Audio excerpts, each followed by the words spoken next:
All right, hello everyone. We have give it a couple seconds for everyone to pop, all the participants to populate before we get started. Just bear with us for a couple seconds.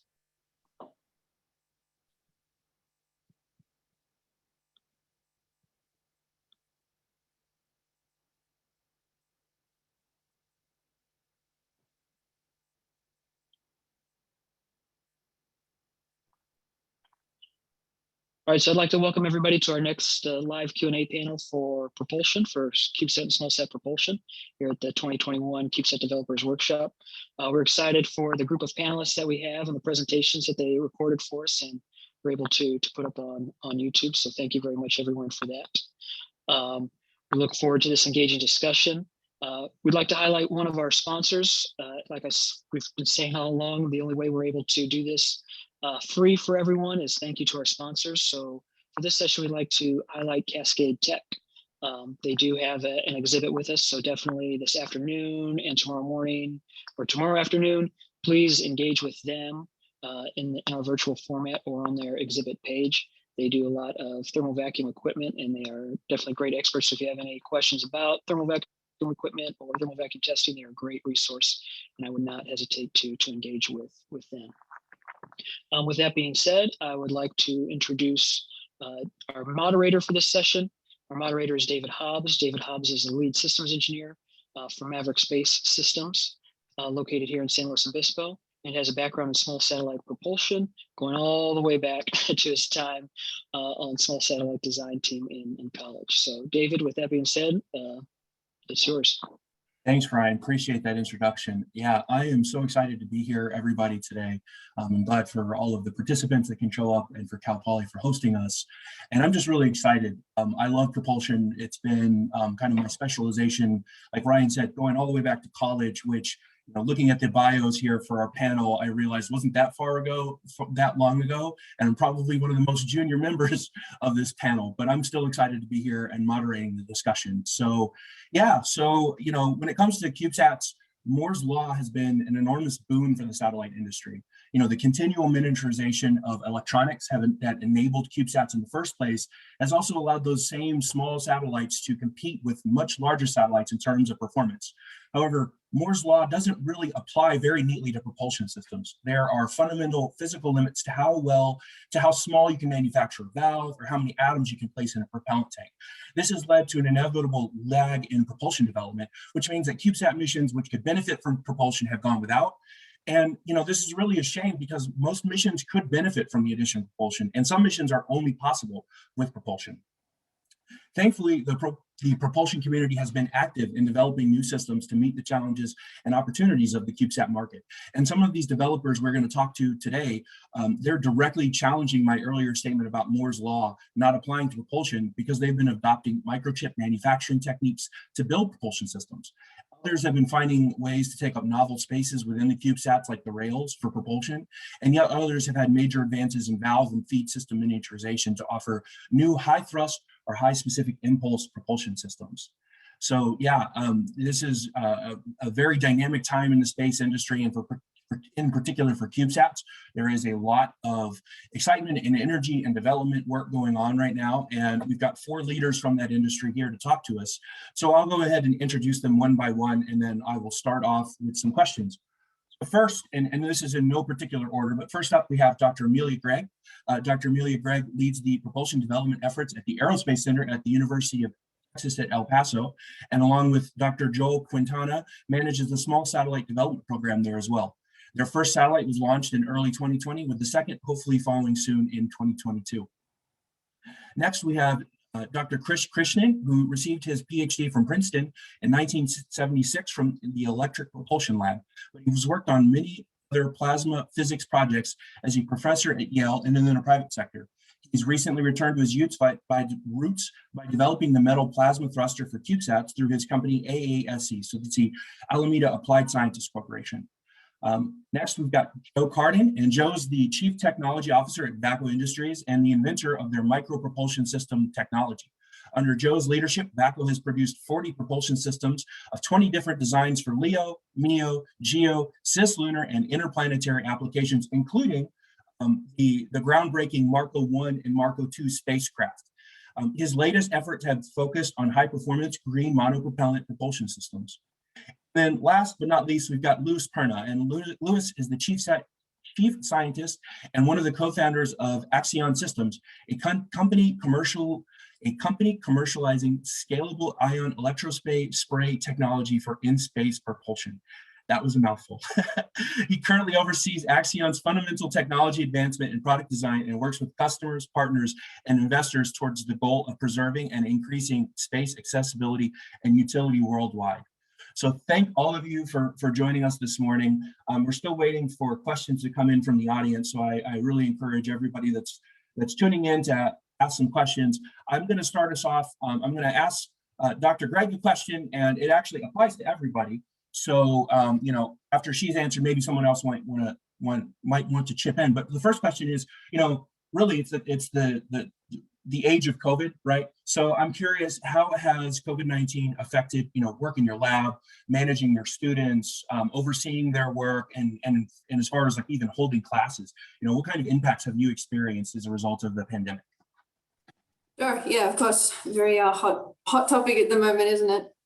Mm-hmm. So for us within the Aerospace Center at UTEP, we were quite fortunate in many ways that, yes, we certainly had disruptions, but we were able to work through a lot of them and continue our work, even the work going on in the labs. We did shut down March, April, May last year, right? Mm-hmm. But we were able to open again in June, which was a lot earlier than many other places. So we recognize we're very lucky there. We're able to work with our university leadership to come up with like safety plans. Mm-hmm. And so we had our students back in the lab from June onwards so that they could do their work, work on their projects, get their theses done, which was the big part of it, really. Yeah. So that was nice. Awesome. Yeah, you know, and well, I guess not awesome, but you know what I meant. Yeah. You know, I was actually speaking with a director of supply chains at a propulsion company recently, and they were telling me something that when they said it, it made immediate sense, but I hadn't really considered it beforehand. But, you know, she pointed out that one of the first things that happened with COVID is all of a sudden she couldn't find supplies for the clean room. You know, she couldn't find gloves and masks, the things that you and I wear every day for our job that most people don't have. Now everybody had to have it. And so it was a big challenge. So is there anybody else that had any unique challenges they were facing with COVID that they'd like to elaborate on? Sure, I can talk about a different side of things. So we of course had all the similar things, lab supplies being hard to find, more expensive than usual. And we had the issue of needing to shut down and then figure out what our local jurisdiction was going to allow and do the best we could to protect our employees, which has gone very well. We were able to ramp back up and get everybody who needed to be in lab working again and making progress. But one side of things as a small company, really just starting out a few years in, a big aspect of COVID was around the investment side of things. So we rely on government funding and also venture capital investment. And with COVID happening, everyone became very concerned about the economy. So conversations with investors and our strategy for funding our company's activities needed to be reassessed and rediscussed all over again. What were investor risk profiles going into an unknown economy? And at the same time, what are new opportunities that the pandemic highlights for all companies, but how does it change our industry? Luckily, I think in the aerospace and defense industry, there's a lot of resiliency to these types of things that we can bank on with a lot of government funding behind everything. But that was I think one of the things that as a small business, we kind of had to deal with a bit more than academic institutions, established companies, et cetera. Yeah, and following up on, you saying how there's been impacts to the industry as a whole, and opportunities, we have to keep that in mind, that as much as, there's been a lot of pain in the economy and everyone's having to pivot to deal with COVID, there's been, definitely been highlighted things that that actually our industry can contribute to. And so one of the first things that pop out is, all of a sudden we realize we need really high bandwidth communications and internet to have all of these virtual kind of meetings. And so, if you're a developer of an orbital communication system or internet constellation, obviously it really kind of underlined the value proposition that you're trying to offer. And for propulsion companies, you're trying to provide the propulsion systems to allow those satellites to go and do their job. So, as much as there's been, pain in the industry, there's still opportunities. The first question I wanted to ask you all from the panel is, and it's considered, the person who wrote the question considers it kind of a loaded question. And actually, I don't see it as that loaded as they think, because I think that the answer is cooperative. But they asked, do you view the various propulsion systems that you offer as competitive or cooperative? Are they complementing each other? So, we've got some very high thrust, low specific impulse systems, as well as, the opposite. So the high specific impulse, low thrust type of systems, and they do kind of complement each other, I think. So what does the panel think? How do you guys view your offerings?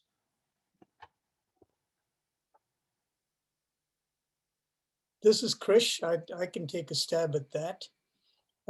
It sort of very much depends on the mass budget, of course. We all know that small satellites are heavily mass constrained. So it's nice to have the luxury of being able to have complementary propulsion. But in many cases, that's simply not possible. If you have a 20 kilogram satellite, you might be lucky if you have a budget of 3 or 4 kilograms, maybe, for propulsion. And then you can't possibly have the two on board. On the other hand, there are situations such as collision avoidance maneuvers, for example, which, as we all know, with debris mitigation becoming very important, comes to the fore. And in that case, there may be no option. If you have a 50 kilogram satellite and somebody tells you there's about to be a conjunction event and you have very little time, just hours, having electric propulsion that's just giving you a millinewton or less of thrust just won't do the job. So then it'd be nice to have, a higher thrust but much lower ISP system. And by definition, because it's not very fuel efficient, but it's used only very rarely, it does fit the bill. So I'm not sure I've given a simple answer, because there isn't a simple answer to this question. It is rocket science after all. So, Dr. Greig, I've got a slight variation on the question. So, you're not necessarily trying to offer something out to the market for sale necessarily, but do you see yourself as trying to develop systems that fit a particular niche or particular need for developers in not just the market, but just CubeSat developers in general? Is that how you see yourself, trying to fit in, or, trying to fill a need, or do you have other objectives in mind for the systems you're developing? Sure. So for the Aerospace Center at UTEP and our propulsion program, we sort of have two goals. The first one is to develop propulsion systems that can be made by students at universities, to keep with the trend that, CubeSats can be made by students at universities on very low budgets. So we're not necessarily going to try to commercialize or sell them, but we would then try to put out as much information about them as possible, so that if other schools wanted to try to take the idea and put it on their CubeSat, they potentially could. So that's one track. And so that's very much cooperative, right? Yeah. And then the other track is, there is still some consideration for commercial partnerships. Like, we would maybe focus more on some of the fundamental research. Like, for example, the presentation for this workshop from me was about putting electrospray thrusters into the rails of CubeSats. Mm-hmm. So it's not really changing the electrospray thruster design or anything about the technology. It's just showing different manufacturing techniques to get rid of more volume constraints within the small missions. Gotcha. And so we developed this, and if it keeps going well, we'd probably look for a commercial partner if there was one interested, or again, just put the plans out and people can do what they want with it. Gotcha. And Joe, I can see you're working on an answer in the chat. Do you want to go ahead and speak to this question? Sure. I have to confess that VACCO is a commercial company, and it's our objective to sell as many propulsion systems as possible to as many customers as possible. So from that point of view, we don't do a lot of collaboration. However, our propulsion systems do cover a fairly wide band that does not include electric propulsion. So we try to stick to what we know, as opposed to trying to get into technologies that we really don't understand. Gotcha. Yeah, it's great. That's great. And there's definitely a range of technologies and sensitivities for the different types of propulsion systems. They're so radically different that you know, it kind of does behoove a lot of people to focus on what they know, what they're good at, rather than trying to dabble in a little bit of everything, or at least on the commercial side. I think from a university perspective, it's probably a bit different because you want to dabble, you want to learn about a lot of different things, but when you're trying to make money at it, you've got to get good at it. So that makes sense. Louis, did you have any other comments you'd like to add to this question? Let me think. I think that when it comes to talking about whether the systems are complementary or competitive, what came to mind first for me is sort of the standard aerospace systems. We can call it a cop-out answer, which is it depends, right? And Krish was talking about how it depends on your mass budget, but going to a higher level before even that's determined, it really depends on the mission, right?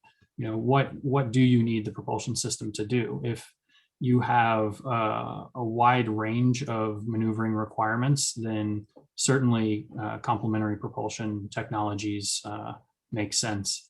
You know, one of the things that electrospray technology can do very well is precision thrusting, which has, you know, big applications on the science side of things around precision pointing for, you know, looking at exoplanets is, I think, one of the main things that people talk about that for. But then its scalability also allows it to go into many other applications. So if you needed that precision pointing, but otherwise you only needed, you know, major high thrust, short duration maneuvers, certainly complementary. And one of the exciting things that is, you know, been dreamed of for a long time and people are really working on is multi-mode propulsion using the same propellant in a high thrust, low ISP system and a lower or middle thrust, high ISP system. That once we perfect that, I could see the popularity of those types of systems increasing rapidly for, especially for things like strategic defense missions where you may need long operational time and maintenance, but have a mission that requires rapid response. And if you can go to a multi-mode system to combine those complementary technologies into a smaller package, you've really got a big advantage in what else you can fit onto your satellite. Gotcha. Awesome. So I've got another question from the audience, and I'm going to put a little bit of a variation on it. So Tim Cash is asking, you know, he's basically asking about debris mitigation and collision warnings and how you might, how small satellites might try and avoid that.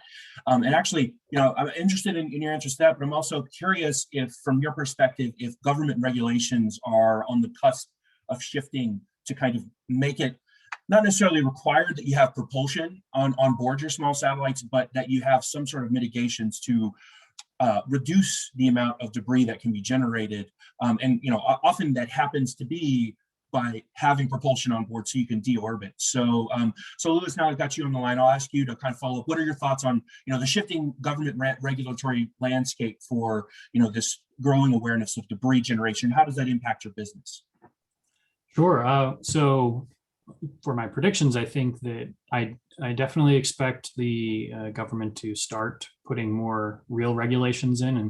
And my opinion is that it probably should have happened sooner, given all the activity that's going on. I know that there's some camps of people that are very angry that we don't have more things in place right now.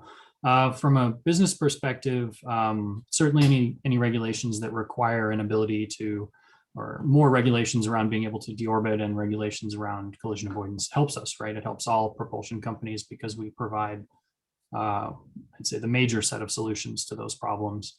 I think stepping outside of regulations and the cause for the regulations is the concern about ruining space or destroying very valuable assets, either owned by one person or them destroying others through collision events that weren't properly risk managed. And again, that allows us, you know, business opportunities, but I think it pushes into asking the question of, okay, with all of these new vehicles going up, what are the collision risks? There's, of course, not managing and avoiding the collisions, but given that some amount of collisions are inevitable because we can't track every piece of debris, failures will occur so that we can't avoid collisions.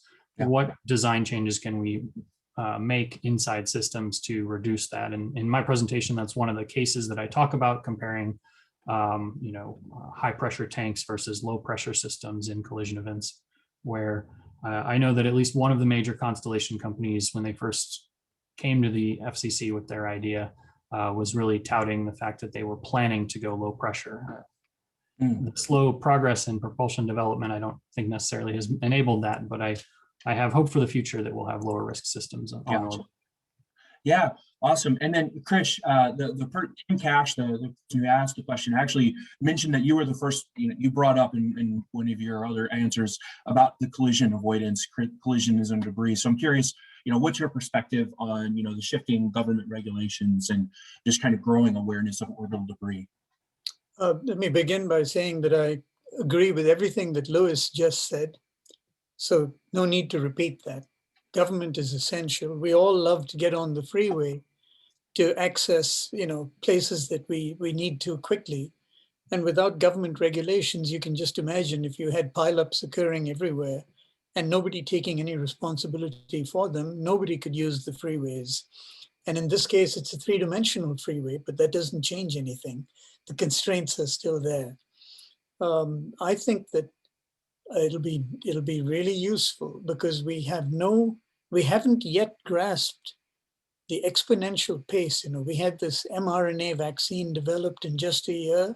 Mm-hmm. We had cell phones going from nothing to gigabytes per second and so on in just a few years. Similarly, this LEO explosion, sorry for the pun, it's a bad pun, will basically force us all to face the fact that things are happening like the Wild West up in Leo right now.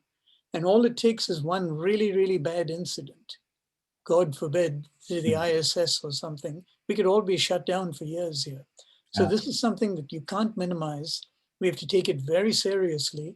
And it's the responsibility of everyone, even in advance of any stringent government regulations, to make provisions for collision avoidance A and for propulsion, so that you can get out of the way and most importantly, deorbit at the end of life.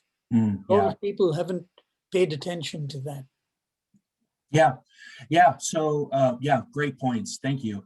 Joe, I'm curious, you mentioned that some of the systems that you're working on, you're focusing on these days are, high thrust. And some of the other panelists have mentioned that, there are a subset of potential collision junctions that you don't find out until very late in the game. And so you've got a very limited window of time. And for particular, those types of conjunctions, the high thrust systems are, very desirable to move out of the way. Do you have any thoughts on, kind of unique features that your systems offer that really kind of enable those kinds of modes? Do you have any, or any other just general thoughts on, the regulatory environment? Well, our systems utilize, at least our high performance systems utilize green monopropellants. Typically, we've been using the LMP103S that Bradford ECAPS produces. But our systems are designed so that we can also utilize Ascent or even CMTX as green monopropellant.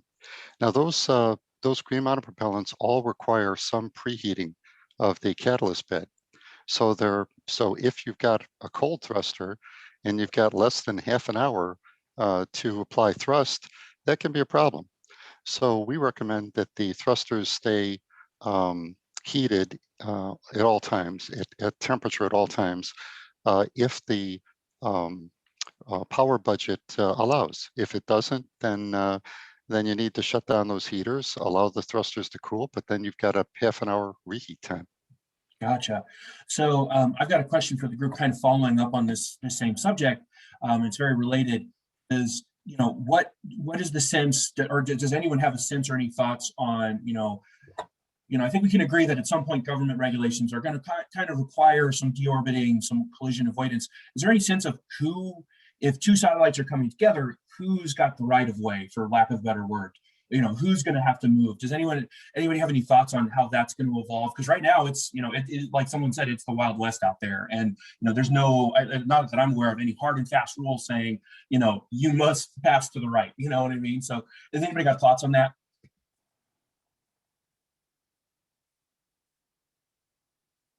I mean, I am by no means an authority on this, and I guess really hadn't put much thought into it, but I imagine, I think Krish's freeway analogy was a very good one, that there's going to be some level of government precedence, so government assets will have some either protections around not having to be the one to execute a maneuver because of their mission, or perhaps in some ways, if they have the capability, the government will be willing to take on some of that responsibility depending on the satellite. And then beyond that, I think there has to be some negotiation around, which vehicle at any given moment can do the maneuver faster, has more capability.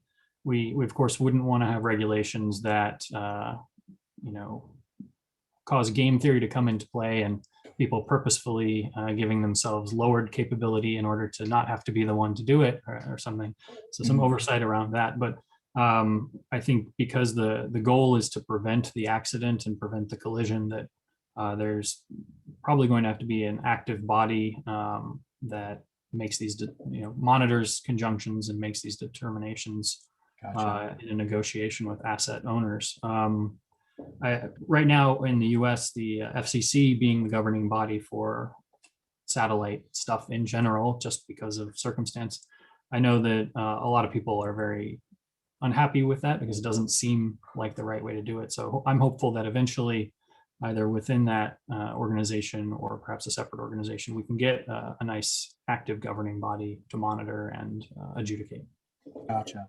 Awesome. So I got a question for Dr. Greig coming from Arcia. So for new propulsion systems, do you license the tech to commercial partners as technology transfer, or do you open source it, or have you even gotten that far in the development of your new systems? Yeah, that's a great question. So pretty much all of the propulsion systems I've worked on so far, I've always treated them along the lines of just fundamental research. And it's usually, like I said, right now I'm developing the rail thruster electrospray system, not necessarily because I want to sell it, but because I just want to see if it's possible to embed propulsion systems into CubeSat structures or just general satellite structures. And I know a few other people have also been looking at embedding propulsion systems into structures as well. So in my personal approach is, like I said, I'm just more in it for the fundamental research. If I do one day come across a particular system that I really think could make me some decent money, then maybe I would try to patent it or try to do a commercial approach. But right now I just do everything as fundamental research. Well, I think, the importance of that fundamental research really can't be understated, because not only are you helping, bring new technologies out into the world, but you're also training the next generation of engineers. The workforce that all of these, chief technology officers, chief science officers, and co-founders, the workforce that they all depend on are, in large part being trained by people like yourself in university labs. So yeah, there's definitely value to that. So I got a question for Joe, actually the question is also from Arcia. And the question is, what's your opinion on hydrogen peroxide? So high test peroxide is green monopropellant. Have you thought about that one as a potential fuel? What are your thoughts on it? Well, hydrogen peroxide has been used for a long time. It was used early in the space program. I believe that Gemini used hydrogen peroxide thrusters. Not positive about that. But when we were looking for what propellant we would base our systems on, our higher performance systems, we considered hydrogen peroxide. And I happened to be at Aerospace Corporation, and we were discussing this, and they showed me a molten glob of metal. And they said, this is a hydrogen peroxide thruster. So you have to be very careful with it, because it's an exothermic reaction that can literally destroy the thruster. Yeah, for sure. And I'm also not sure if Gemini did. I do know that the Soyuz modules, actually, they still use hydrogen peroxide, and the reason is it's a bit strange because it does limit their endurance on orbit, but it actually has to do with during reentry, when they're trying to repressurize the cabin, if you use hydrogen-based thrusters, you can potentially get basically leaked back into your craft of dangerous noxious fumes. And that actually happened, I think, on the Apollo-Soyuz test flight to the Apollo folks, one of the Apollo flights that actually sickened them. And so the Russians, their alternative is to use hydrogen peroxide for those critical thrusters that are used during reentry, because the exhaust products are just water and oxygen. So I've got a question. I'm going to push it to, I'm going to ask it of Krish, Dr. Krish, and this comes to us by way of our friends at the Benchmark Space System. So hi, guys. So curious, Krish, and then we'll open it up to everyone else, but curious about how propulsion companies model tech adoption and value proposition without regulatory guidance. So, kind of actually, it really follows up on what we were already talking about the shifting regulatory outlook for the future. Until those regulations are in place, you're taking actually some risks based on how you think they might steer in the future. So we're curious about, Krish, what are your thoughts on that, on kind of navigating in a business environment where the regulations are shifting? Well, specific to our technology, because it is all solid state and it just uses a metal as the fuel, there is absolutely no concern at all that somebody is going to regulate that you can't use molybdenum or niobium as a propellant. It's not toxic, it's not chemical, none of the above. So that's not an issue. Oh no, did we lose Dr. Krish? For export control. Oh, he's back. And so that one has to be cognizant of. And again, exporting technology that you know is inherently out in the public domain and is very simple. We have an extremely simple power processor unit. It has a capacitor charged to 45 volts. It's very hard to control that as export control. So we don't, we proceeded ahead with our business plan without being too constrained is the answer to that question. Gotcha. So I'll follow up on one of your points there, and I'll open this up to whoever on the panel wants to ask it. I'm curious, actually, for those of us based in the United States and working out of the United States, what does the various export regulations like ITAR, what does that mean for your business? Because from my perspective, it is very hard to sell our products, particularly propulsion related products, overseas, whereas our non-US based competitors don't have that problem in reverse. So they can often sell into the US market and in ways that we can't reciprocate. So, this is just open to anyone. How has ITAR and the various export relations affected your business, or even affected your research? How you share that research with the wider community? Well, this is Joe. I'd like to jump in on that. VACCO produces quite a bit of space hardware. We've been doing it since 1962. So we've been involved internationally for a long time. About 45% of our space business is international. We sell our propulsion systems to international customers, we have already. And we also purchase key components like the thrusters from foreign suppliers. So the trick with ITAR is that you really need to understand the requirements and not be afraid of them. As long as you're complying with all the requirements and checking off all the boxes, there's really no problem with it. I think a lot of companies are concerned because the first thing they do is they hire a consultant of some kind, and that consultant comes in and scares the heck out of everybody that they're all going to go to jail if they do one little thing wrong. And we've had to self-disclose to the government when we've accidentally made an export. And as long as you do that and you're doing it in good faith, the government has some flexibility there. Gotcha. Does anyone else on the panel have thoughts on ITAR and export controls? Yeah, I definitely agree with what Joe said. It's not something to be doom and gloom about. Our technology is no longer ITAR controlled, it's only EAR right now. But we take all the same precautions from an operational standpoint around safeguarding our technology data and putting in place agreements with suppliers around export control. One of the nice things is that when you're interacting with a large corporation that is multinational, they tend to have a US office that you can interact with without needing to go through export licensing. And oftentimes they have in place all the licensing needed, or the infrastructure to get licensing in place to then work with their overseas partners with your technology, which takes, for a small company, takes a lot of the cost burden off of us. One thing that it does affect is, some of the flexibility around hiring and what potential employee candidate pool you have. But again, it's in the United States, you have a lot of freedom to operate, and a lot of our customers are already in the US, and every group that we've worked with outside of the US, it has not been horrific to deal with export control. It's been, you just got to do the work, and it's not too bad. Gotcha. Awesome. So I've got a question, and it's related to the whole deorbit problem. So, in addition to regulations that demand, potentially could demand satellites to deorbit themselves or avoid collisions, another concern that the government cares a lot about when you're trying to get a launch license is, will parts of your satellite survive reentry? It's something that they really care about. In particular, a lot of times propulsion systems are kind of one of the main things that the government's interested in, because they'll have things like titanium and other refractory metals that are, going to survive reentry. And in particular, I was just curious, Dr. Krish, I noticed that your system has metal pucks.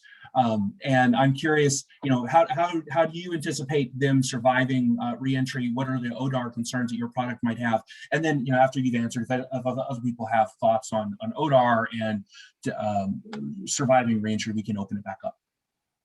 Well, that's a very good question. I mean, one of the things is that the total mass of metal in our system, a prototype system that gives you a 1U package with 6,000 Newton seconds, uses about 500 grams of molybdenum. That's half a kilo. That seems like a sizable amount, but we are talking about re-entry into the Earth's atmosphere here. And we've all seen spectacular incidents of what happens when objects that are metal re-enter. And I think that that's the first answer, is the total mass involved is relatively small. But a more worrisome question for me is the day 10 years from now, when we have hundreds of satellites going up every week or something, is launch failures. Now there you could have a situation where it's just gone up a mile or two, something goes wrong and down it comes. Now you don't have the burn up. And one has to be worried about that horrible incident of a parent walking his baby in the park and some chunk of metal or something landing on top of the stroller. And that's all it takes to shut things down. So you can't minimize, you're quite right. These are all things that one should be cognizant of in designing and deploying these systems. But like anything, it's risk management. Nothing is without risk. Gotcha. Awesome. And I know I promised to open that question back up, but we are running a bit short on time.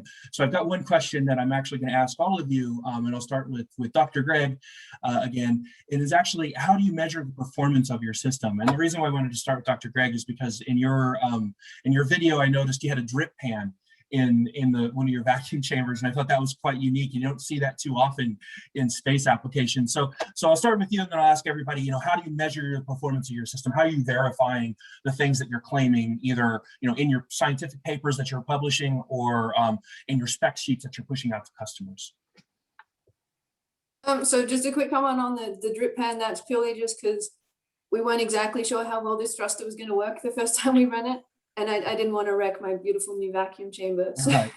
we do things like that quite a lot in our lab just to be safe. But yeah, in Awesome. terms of measuring the performance, for us, again, because we do more of the fundamental research more than the applied, like we're not necessarily trying to sell something with known performance Sure. values or whatever. We will always start with something really simple, like whatever the simplest way of estimating performance is. And so for this electrospray project, we just measured the current that comes out in the plume. And from that, you can kind of back out what an estimated thrust and specific impulse is based on the design. But we have some rudimentary thrust balances as well. We've got a torsional thrust balance. We're working on a pendulum-based thrust balance with laser sensors to get the sensitivity you need. Gotcha. And I have often told people that I think that there's money to be made in somebody figuring out like a standard thrust balance that they could just sell to different university groups and different small companies that don't want to have to hire a PhD to figure it all out from published research. So Louis, I'm curious, how are you measuring and verifying the performance of your systems? Yeah, so right now, very similarly, we do beam diagnostics. So we measure, we measure the input current and voltage on our systems, the return current from our extractor, and then probes in the chamber of different types to characterize the distribution of output angle, output energy, output mass. And from that, we can estimate thrust and specific impulse. We've also been working on gathering pre and post test mass data for supplementing the ISP measurement. And we have dabbled in continuous mass measurement on a in vacuum mass balance, which also allows us to do some thrust measurement. Well, I suppose it's more the thrust measurement, and then when we pause, we can do roughly continuous mass measurement. And we're hoping that with some upcoming available budget, we'll be building at least one, if not two, thrust stands with different thrust measurement ranges. So we can do fundamental thrust measurement at the chip scale for our devices, and then at the product scale as well. And to complement the thrust balance measurements, have more sophisticated beam diagnostics to understand some of the implications of different chip arrangements and scaling of our modular systems. Awesome, awesome. And Joe, you have actually sent hardware to Mars, so I'm imagining that you've been able to back out from orbital data some of your performance. Is that correct? What are some other ways that you're verifying the performance of your systems? Well, that is correct. One of the great things about Marco is it was done for JPL, and those people are amazing. So they were able to characterize exactly what the output of the thrusters were. And our cold gas systems are pressure regulated systems. So they were able to adjust the pressure of the vapor in order to dial in the thrust that they wanted. So that worked out very well. And for the green monoprop systems, every one of the thrusters is ground tested, and that includes hot fire testing that verifies the ISP and thrust of the thruster. Oh, awesome, awesome. And then Krish, I saw on your video some very cool images of, it looked like an array of pucks all lighting off in sequence. I imagine that was from tests that you guys have done. Hey, can you talk about how you characterize the performance of your system and some of the unique challenges of a kind of a pulse-based system?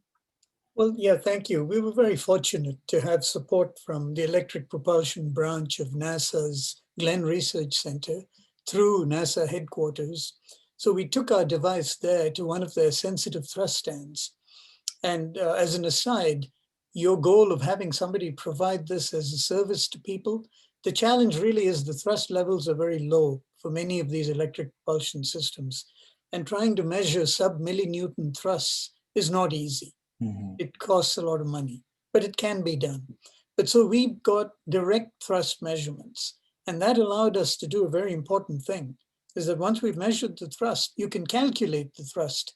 And again, with a metal plasma thruster, it's relatively straightforward. You know very accurately the amount of mass that's ejected on every pulse. It's directly proportional to the charge, which is measured by just measuring the change in voltage on the capacitor. So all that is nailed. And so you can correlate the charge with the mass ejected. The speed has been measured to death by many, many people and published. So mass and speed gives you thrust. But where's the catch? The catch is all of these devices have some plume divergence. So there's a divergence loss. Not all of them are 100% ionized, including the case of the other candidates, the FEEPs and so on. So then you have to factor in partial ionization, plume divergence, and there may be some losses of the mass that don't go out as thrust. If you have an anode screen, if you have an extractor grid, there may be a little bit going to that. So you put all that in by having a direct measurement, as we did at NASA, you've effectively calibrated that.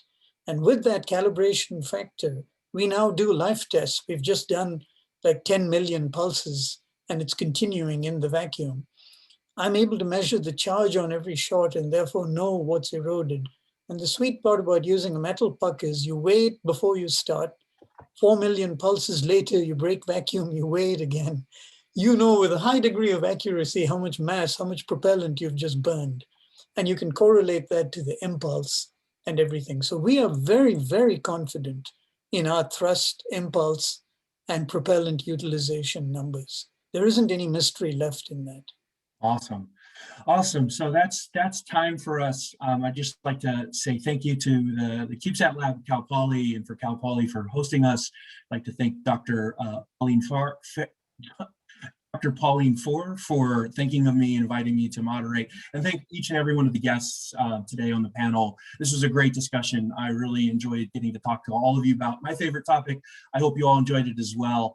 And yeah, thank you for all of our attendees for asking the awesome questions. And I hope that you all took away some great information from this panel. So thank you everybody for tuning in today.